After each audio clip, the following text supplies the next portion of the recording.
dan itu sudah berbadan hukum dinaungin oleh Kemendak, Kementerian Perdagangan. Nah, Kementerian Perdagangan itu dengan Asosiasi Penjualan Langsung itu saling terkaitan, dan saya tahu untuk memberikan sebuah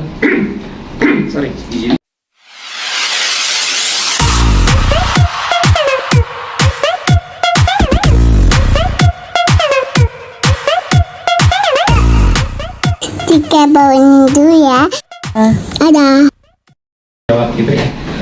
Oke, mungkin tadi dari sisi hukumnya sudah sangat jelas dari abangku Bang Minola. Terima kasih Bang sekali lagi. Nah, saya mungkin akan menjelaskan kronologi kenapa saya waktu itu bersedia membuat testimoni di Zoom meeting salah satu teman saya di Net 89 ini. Nah, setahu saya Net 89 itu adalah robot trading yang dijual oleh PT SMI, PT Symbiotic Multitalenta Indonesia. Nah, perusahaan ini sudah berdiri dari tahun 2017 ya kalau nggak salah Pak ya, 2017 kan? Ya, berarti sudah umurnya sudah 5 tahun.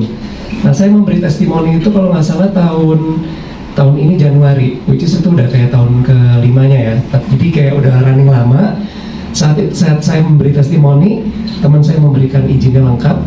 Jadi nanti saya jelasin izin tuh, ini sekalian edukasi juga buat beberapa masyarakat yang mungkin belum tahu, mungkin yang udah tahu, alhamdulillah. Nah, jadi jadi apa namanya, di tahun kelima saya kenapa memutuskan memberi testimoni, karena partner saya memberi izinnya lengkap. Selain izin juga ternyata kantornya udah ada banyak sekali di seluruh Indonesia saat itu ya. Saya juga sempat dikirim fotonya, videonya, udah ada belasan kantor. Itu PT SMI gitu ya kantornya. Jadi untuk beberapa orang di bisnis jaringan itu biasanya jadi tolak ukur. Ketika kantornya banyak berarti oh mapan nih, udah established gitu ya. Kedua, jadi izin ini nih untuk sekedar sedikit memberi edukasi singkat. Di dunia network marketing atau di dunia multi level marketing itu sebenarnya saya tahu banget berdarah-darahnya Asosiasi Penjualan Langsung Indonesia. Itu mereka ada asosiasinya namanya APLI dan APLI 2. Ada lagi mungkin yang lain, tapi setahu saya 2 itu yang paling mengurus banyak perusahaan-perusahaan multi level marketing. Dan mereka itu dari dulu berdarah-darah menaungi perusahaan-perusahaan multi level atau network marketing yang notabene benar gitu. Jadi bisnis bisnis penjualan langsung, jadi yang dijual tidak menggunakan promosi di TV atau di sosmed atau apa, tapi menggunakan manusianya sebagai jalur distribusinya ya. Dan itu sudah berbadan hukum dinaungin oleh Kemendak, Kementerian Perdagangan. Nah, Kementerian Perdagangan itu dengan Asosiasi Penjualan Langsung itu saling terkaitan, dan saya tahu untuk memberikan sebuah memberikan sebuah izin dari sebuah Kementerian Perdagangan ini, itu biasanya prosesnya adalah perusahaan-perusahaan penjualan langsung itu konsultasi dulu dengan APLI atau AP2I. Setelah konsultasi mereka akan diverifikasi. Jadi APLI ini dan AP2I ini juga nggak main-main. Untuk masuk ke mereka itu dibutuhkan integritas, diwawancara, selain produknya dibedah, itu marketing plan dibedah. Kok komisinya segini 10% buat penjualan langsung, ini buat business pairing, kaki kiri ketemu kanan, ini berapa persen, bonus kedalaman, bonus reward, itu semua dihitung.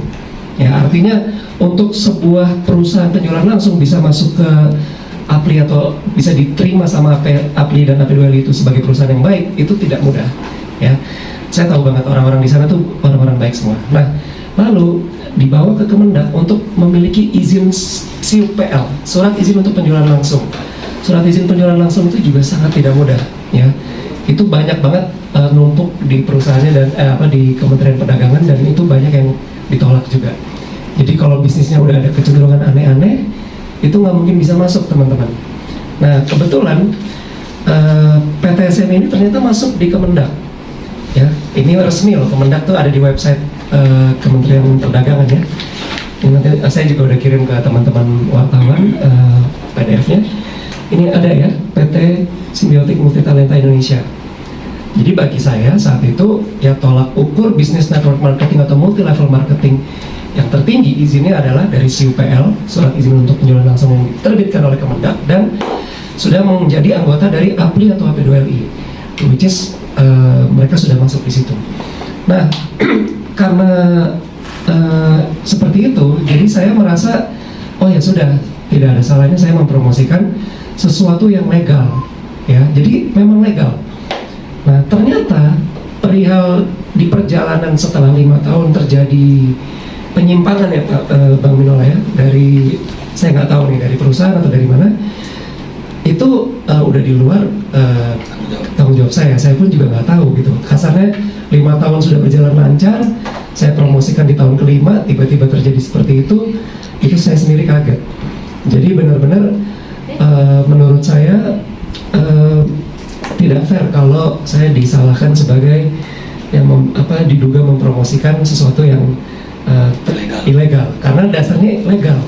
Nah cuman perihal di tengah-tengah melakukan penyimpangan itu saya tidak tahu siapa yang melakukan, seperti itu kurang lebih. Jadi ini biar saya juga sebenarnya senang respon gini, jadi saya sedikit bisa memberi edukasi mengenai industri network marketing. Nah industri network marketing sendiri itu sebenarnya juga kebanyakan orang tuh nggak kurang tahu. Ternyata bisnis jaringan itu ada 2 tipe ya. Ada tipe yang benar, yang benar-benar jual ada barang gitu. Satu lagi ada yang namanya money game, atau orang-orang bisa nyebut BO gitu ya, istilahnya money game atau nggak BO. Money game itu yang istilahnya skema Ponzi. Jadi memang bayar orang dari apa ya istilahnya, dari uang orang lain, tapi nggak ada produknya, seperti itu ya. Nah saat itu PTSN ini memang ada izinnya, masa ada izinnya sebagai penjualan software. Makanya sebenarnya lucu juga kalau ini sampai disebut penyimpangan dari saya. Membernya setahu saya sekarang 100.000 orang. Nah kalau 100.000 orang member, itu saya yakin banget leadernya itu pasti jumlahnya minimal 10-30%. Berarti anggap 10.000 sampai 30.000 orang itu pasti leader. Nah leader-leader ini kan nggak semuanya orang-orang bodoh. Maksudnya saya yakin banyak orang pintar di situ, ya kan? Nah artinya mereka-mereka ini kan pasti juga mempelajari izin dulu. Bayangkan kalau ini sebenarnya orang seperti saya kena delik hukum, berarti ada 100.000 orang yang mungkin bisa, atau 30.000 orang minimal yang bisa kena delik gitu. Ini kan nggak fair. Artinya bagi saya tetap dalil saya adalah saya mempromosikan ini karena sudah ada CUPL. Anda bisa cek CUPL itu tertinggi, izin tertinggi untuk multi level atau network marketing, dan sudah tergabung di AP2LI. Itu asosiasi, saya kenal orang-orangnya, orang-orang baik semua, orang-orang yang memperjuangkan bisnis jaringan dengan udah dari dulu. Karena bisnis jaringan kan Anda tahu sendiri itu paradigmanya selalu diremehkan dulu, ya kan? Sampai akhirnya sekarang mereka bisa eskalasi, bisa di-respect dan bisa melahirkan banyak pengusaha-pengusaha hebat gitu ya, dan menolong banyak orang lewat bisnis seperti itu mereka berdarah-darah membangun asosiasi seperti itu ya. Jadi saya terus terang mudah-mudahan dari klarifikasi saya dan Bang Minola ini bisa meluruskan dan sedikit memberi edukasi bahwa kami ini bukan orang yang suka seperti ini, maksudnya suka cari-cari apa ya, sensasi yang gimana gitu. Kalau lagi susah pun saya lebih baik apa ya, melakukan hal lain gitu. Saya nggak akan menipu orang gitu, karena ya ayah saya mengajarkan nama baik itu lebih penting dari uang gitu. Jadi itu saya rasa cukup jadi pedoman hidup saya. Kurang lebih seperti itu. Mungkin saya kasih rekan-rekan wartawan untuk bertanya. Terima kasih. Mungkin tambahan, ini Kevin promosi ini dibayar nggak sih, Vin? Sebenarnya, Vin, untuk promosi ini? Saya cuma bantu teman saya aja. Jadi saya nggak terima uang dari perusahaan ini. Saya benar-benar cuma bantu teman saya karena ya udah saya anggap kayak sahabat lah. Teman saya ini yang ikut ini juga bukan orang yang suka apa bisnisnya aneh-aneh, enggak. Orang teman saya ini, saya mungkin nggak perlu sebut nama ya, tapi dia bisnisnya asuransi sebelum ini ya.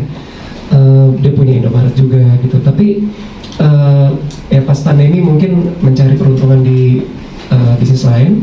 Beliau juga ikut ini karena ada izinnya. Jadi ya bagi saya ya udahlah, saya bantuin, kenapa enggak sih, temen gitu kan. Saya sering kok kayak testimoni kan sebenarnya saya anggap kayak sesuatu yang kayak kadang-kadang kan mungkin kayak saya sama Widi di lapangan misalkan kayak Kak ucapin ulang tahun dong Kak buat si ini, atau Kak ucapin selamat untuk usaha barunya dong, ini restorannya baru buka. Ya kita mah baik aja, kita suka oke, sukses buat restorannya ini, sukses buat makanannya enak. Jadi orang lain nggak suka, jangan salahin kita. Ya, seperti itu. Kurang lebih seperti itu. Jadi ini tuh kayak testimoni ringan aja. Dan kalau teman-teman perhatikan, testimoni saya itu juga saya cukup jelas, saya menyebutkan ada izinnya, bisa dicek sendiri. Terus kedua saya bilang, teman-teman harus pakai uang dingin kalau mau coba. Jadi jangan sembrono, tidak memakai duit duit panas, duit pinjaman. Yang ketiga, teman-teman silakan cek sendiri perusahaannya dan kantornya segala macam. Jadi di testimoni saya itu jelas, saya juga edukasi juga. Jadi saya bukan ayo ikut, kalian ikut kalian gitu. Nggak begitu bahasa saya. Coba tolong dilihat lagi gitu, karena saya juga hati-hati sekali mempromosikan sesuatu. Kurang lebih seperti itu, Pak. Berarti merasa tertipu ya, Vin ya? Menambahkan itu? Jelas tertipu. Aku tertipu. Nggak apa-apa.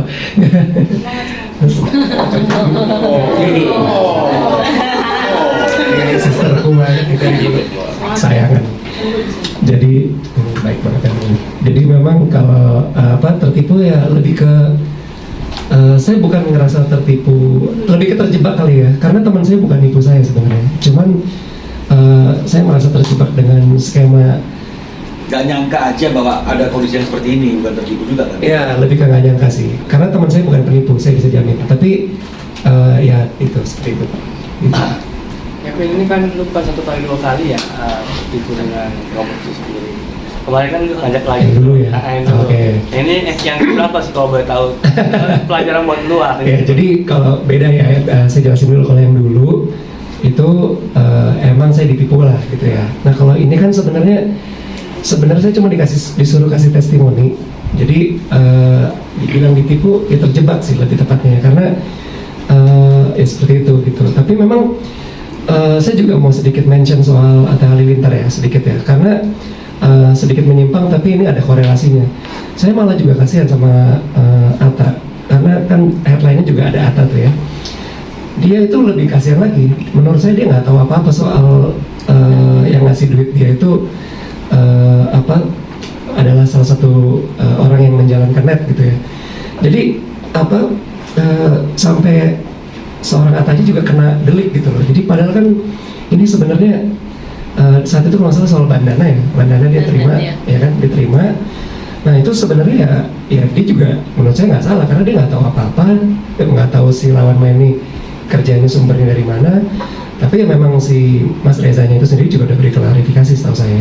Cuma balik lagi gini loh, jadi harus dibedakan. Kecuali ya saya akan bilang saya salah kalau ini bisnis dari awal nggak ada izinnya, saya promosiin. Nah itu mungkin saya bisa kena delik, karena saya mempromosikan sesuatu yang ilegal gitu loh teman-teman. Ya kurang lebih seperti itu. Kevin, nanti jika dimintai keterangan oleh Mabes Polri, siap ya Mas ya? Siap. Ya, saya senang ditemenin. Tapi sejauh ini udah ada panggilan gitu-gitunya belum? Belum ada panggilan. Ya, jadi sekali lagi saya mau sampaikan, ini sama seperti misalnya perusahaan yang IPO, yang go public.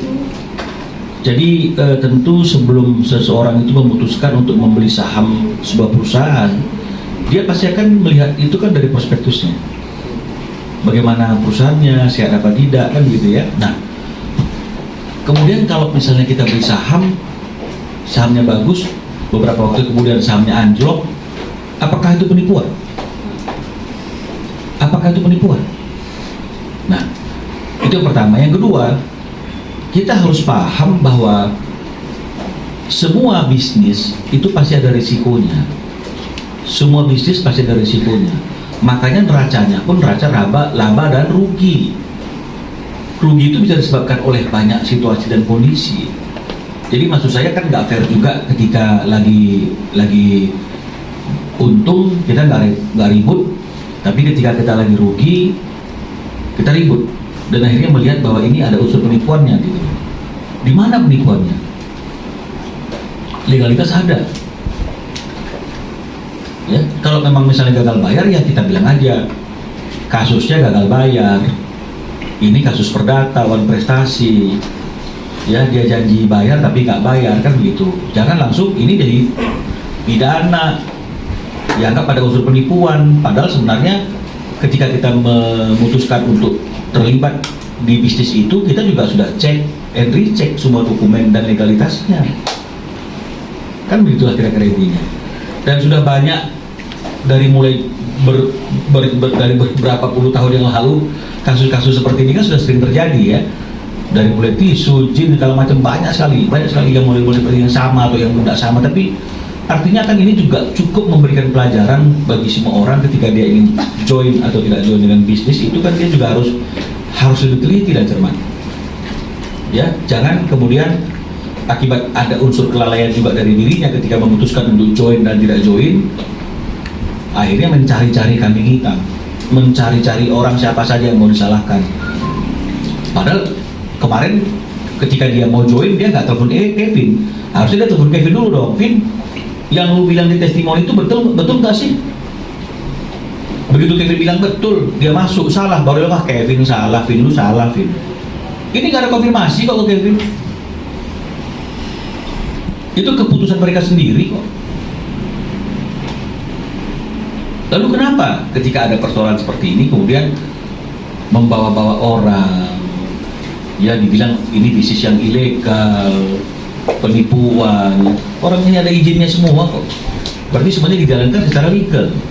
Kalau ada situasi dan kondisi yang overmah misalnya dengan alasan atau apapun atau mismanagement lah, bikinlah mismanagement. Berarti yang salah kan adalah manajemennya yang salah. Usahanya nggak salah, usahanya legal, tapi ada oknum-oknum yang mungkin menjalankannya secara keliru. Maka yang bertanggung jawab adalah oknum-oknum itu, jangan langsung jadi kemana-mana. Oh ini bisnisnya nggak betul lah, si Anu juga ikut mempromosikan lah, ini terlalu lebar, dia terlalu bias. Ya, jadi tolong artinya kita jadi semakin lebih bijak lagi. Jangan, kadang-kadang kan ada kecenderungan, mungkin saya salah ya, tapi patut diduga. Nah ini dia, patut diduga ada kecenderungan kalau misalnya ada masalah seperti ini terus mengkait-kaitkan nama-nama pesohor, terus itu jadi menarik gitu. Wah ini jadi kelihatannya kasusnya, wah jangan begitu loh. Kita harus melihatnya secara intelektualitas, bagaimana itu bisnisnya, bagaimana izinnya. Ya, Kevin memang testimoni, tapi ketika dia join, dia telepon Kevin nggak? Nggak juga kan? Setelah dia bilang, ini gara-gara kamu nih Vin, boleh join di perusahaan itu. Gimana menurut kamu? Itu oke. Ini nggak ada apa-apa. Ketika mungkin dia lagi happy-happynya, mungkin nggak bilang terima kasih juga sama Kevin telah ada testimoni. Tapi ketika ada masalah, kemudian dikait-kaitkan, itu akan membuat akhirnya siapapun kita ketika diminta mengendorse ya di IG kita, di TikTok kita, kan kadang-kadang sekarang kalau banyak ininya kan, banyak followernya dan viewernya kan banyak tuh, tolong dong promosikan produk ini, hati-hati kalau saya terima. Jadi jangan jadikan media sosial atau TikTok, IG yang sekarang bisa jadi bisnis pribadi kita kan gitu ya. Jangan. Nanti kalau ada apa-apa dengan produk yang Anda promosikan jadi masalah. Apa begitu? Apa begitu maknanya? Nah, enggak dong. Ya. Ada promosi lotion misalnya kan. Dilihat ini banyak followernya, banyak viewernya, tolong dong promosikan ini lotion ini. Dia bikin di IG-nya, setelah memakai lotion ini saya jadi makin putih. Tiba-tiba ada orang yang lain beli atas keputusan sendiri jadi hitam dia. Kemudian waduh ini penipuan. Apakah begitu? Jadi maksudnya ayo dong kita jadi semakin lebih kritis, jadi semakin lebih cerdas. Ketika ada masalah kita harus fokus pada apa pangkal permasalahannya itu, jangan melebar kemana-mana yang membuat akhirnya duduk persoalan dari persoalan itu tidak jadi jelas. Mungkin masyarakat juga berpikir usaha ini tidak ada legalitasnya. Ya, mungkin saja, saya nggak ngerti. Tapi hari ini kan kita sudah bawa ini beberapa hal yang Kevin dapat dari temannya yang mendasari dia berani memberikan testimoni. Ya, saya kira seperti itu. Mungkin kalau ada yang mau bertanya lagi silakan. Kevin, tapi kerugian apa sih yang kamu terima dengan kejadian ini? Kerugian yang kamu alami? Lebih ke apa ya? Ya ini kadang-kadang ada mention, ada komen yang lagi nggak ada apa-apa nih, maksudnya kan saya lagi sibuk aja sama Widi, tiba-tiba komen ini kenapa Vin, are you okay gitu, terus sepupu tante om gitu, jadi ada yang pada panik gitu, saya habis ngapain gitu. Ya itu kan kerugian dalam bentuk moral ya, moral aja sih ya. Memang materi sih enggak, cuman lebih ke ya apa ya sama rekan-rekan wartawan kan WhatsApp saya juga jadi nggak enak nih ya udah deh saya kumpulin aja. Jadi maksudnya kalau itu mah bukan kerugian itu saya silaturahmi ya, cuman maksudnya kalau yang lain-lain gitu lah jadi ngeganggu lah ininya apa ya ritmenya saya jadi keganggu dikit gitu. Jadwal ini pengen tergantung kan? Alhamdulillah enggak sih, alhamdulillah masih padat banget. Saya sama Widi lagi roadshow terus sekarang alhamdulillah. Dan untungnya yang udah kenal lama juga kayaknya udah cukup memahami saya bukan orang yang suka aneh-aneh gitu loh. Minimal saya tuh nggak mau keluar jalur hukum lah dari dulu. Tapi Widi mau ngasih tanggapan juga. Oke, sebelumnya halo. Satu itu, terus kedua pedangan tuh kan bro. Like udah berisik juga. Kedua, gue nggak ngerti. Jangan gue ya, kayaknya serius. Saya nggak memahami mengenai bidangnya Kevin dan dunia Kevin yang soal robot trading atau apalah itu yang tadi sudah dijelaskan. Intinya yang mau saya sampaikan adalah saya tahu Kevin belasan tahun, dia orangnya baik banget, lebih ke nggak enakan ya. Jadi kalau ada apapun dia ingin mencoba menyenangkan lawannya dia gitu loh, siapapun itu. Kevin nggak pernah mau cari musuh, beda sama gue metal ya. Gue kayak nggak peduli gitu, kalau enggak iya gitu kalau saya. Cuma kalau Kevin, oke, dia periksa, dia lihat, fine, oke, saya bantu gitu. Apapun itu Kevin orangnya baik, intinya kayak gitu. Dia nggak pernah aneh-aneh dan polos. Tapi kalau urusan kayak gini dia pintar sebenarnya. Makanya kan tadi Kevin udah bilang ada izinnya, dia tidak mempromosikan hal yang ilegal. Karena sudah legal yang Kevin tahu, intinya kayak gitu. Terima kasih. Thank you. Ya. Ada yang lain yang mau bertanya? Kevin jadi kapok kasih mengenai masuk ke dunia ini lagi kan? Ya Kapok menurut orang nggak? ya paling sekarang emang untungnya sih saya udah disibukkan sama Widi dengan via Ratel ya. Jadi kita fokus di musik aja sekarang. Dengan manajemen lagi tradingan lagi. Kalau trading saya paling trading sendiri aja, tapi saya nggak ngajak-ngajak orang gitu. Itu buat kepuasan sendiri. Jadi ya itu mah nggak ada apa-apa. Kalau itu kan legal. Cuman emang untuk testimoni soal dunia-dunia begini saya akan ya agak kapok sih jujur ya, lebih selektif mungkin ya. Intinya kalau yang ngajak-ngajak orang ya saya pikir-pikir 2 kali gitu. Tapi Manggung aja atau enggak, itu paling benar. Kayaknya rezeki saya emang harus di musik aja gitu loh. tapi Kak Kevin, Dia gemes saya, ngapain sih pulang-pulang buat udah lu tuh pianis. tapi Kak Kevin udah ada omongan ini kan, bukan hanya Kak Kevin nih, ada Kak Atta, ada sampai Pak MT semua udah ada omongan belum sih, maksudnya ini kenapa jadi begini, tadi kan awalnya nggak ini gitu. Udah ada omongan itu belum sama teman-teman saya. Oh, sama mereka. Paling sama si drummer Niji itu ya. Oke. Andri. Iya aja. Andri ya. Itu jangan di setengin yang saya kayak enak sama dia. Kalau kita follow nih kayak Andri.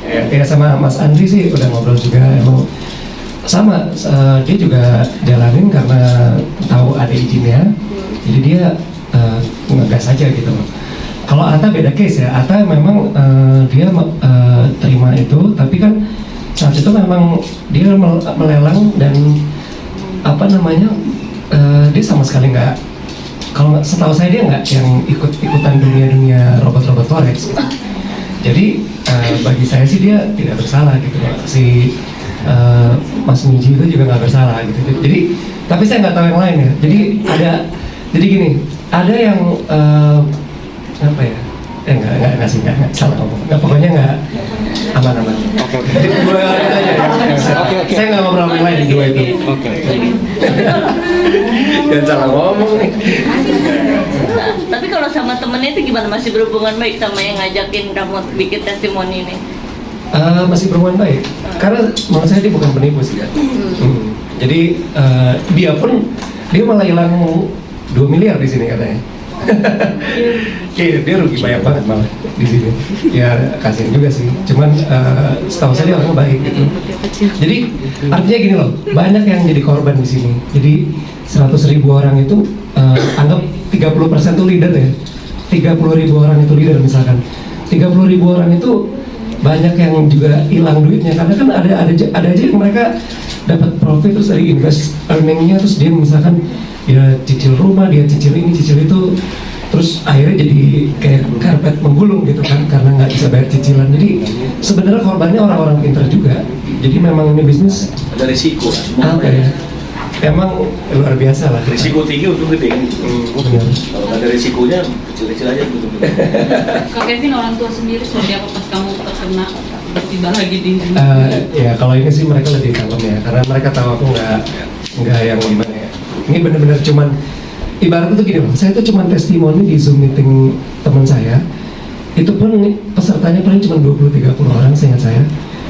Saya lupa, pokoknya nggak banyak lah, nggak sampai ratus-ratus. Dan itu peserta yang ikut meeting ikut lapor karena Nah, dan ternyata direkam sama salah satu leader di situ lah gitu. Direkam, diviral-viralin. Kan kalian pasti tahu kan kalau ada misalkan di bisnis jaringan tuh sangat biasa banget ketika misalkan contoh saya leader jaringan, saya ketemu sama pejabat gitu ya, terus saya bawa produknya nih, gitu tuh saya foto bareng gitu. Jadi seolah-olah tuh pejabat join gitu. Nah itu tuh sebenarnya seperti itu aja, tapi diviralin sama banyak leader-leadernya gitu loh. Di viralin nih Kevin aja join, masa nggak gitu loh. Padahal tuh kayak cuman sebenarnya lagi internal aja gitu loh, seperti itu. Artinya kan kalau teman-teman itu cuma sekali aja sebenarnya saya kayak gitu loh. Dan bukan yang video bagus gitu loh, kayak video di Zoom biasa gitu, bukan yang proper iklan gitu, enggak sih, seperti itu. jadi nggak ada unsur kesengajaan yang dibuat ya. Enggak, jadi benar-benar lagi Spontan saja ya. Berarti nggak dibayar ya Vin ya, makanan Vin? enggak, saya nggak terima duit. Saya nggak pernah terima uang dari perusahaan PT SNI, Rp1 pun nggak pernah. Jadi ini benar-benar emang saya terjebak aja sih gitu.